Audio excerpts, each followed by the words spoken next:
आज कौन बनाऊछ? आज मु बुट डाल रे गोटे बड़ा तरकारी करछि।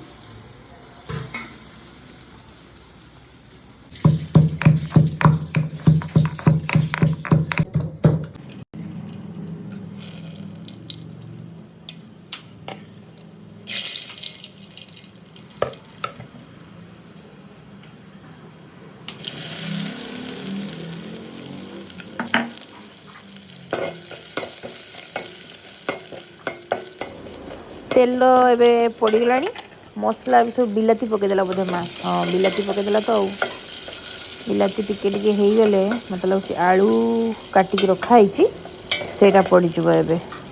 हाँ आलू एंड बैगण कटा ही रखाई सेटा टिके मसला रे कषा हो राइट। बैगण भी पड़ो बोधे ना माँ? बैगण पड़ो कि आधे यही तरकारी रे? हाँ हाँ बैगण पड़गला। हाँ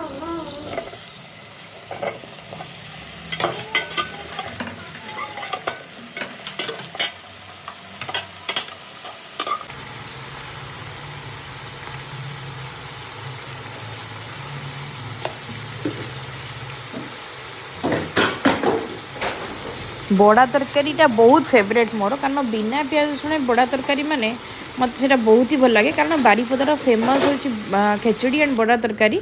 खेचड़ी तो आज आम बनईनु आज बस माँ खाली बड़ा तरकारी ही बनाऊँगी।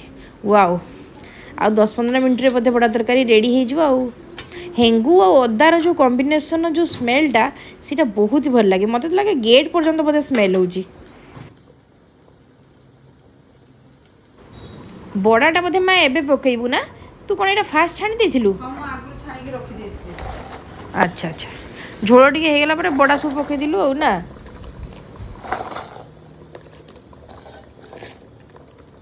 एक्चुअली बड़ारू भी मु 5-6 पीस बड़ा आग फास्ट खाई सारे तापर तरकारी रे पड़ला।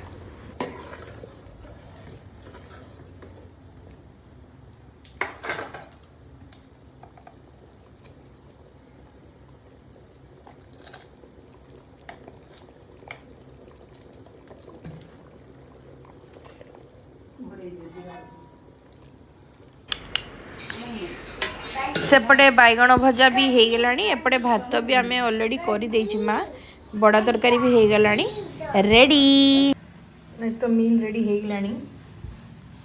वाओ एबे कार्तिक मास स्टार्ट हो माने एबे हमर पंचुक 5 दिन पूरा pure veg without onion garlic. देखु एटा मो पाई तो? हाँ तो पाई।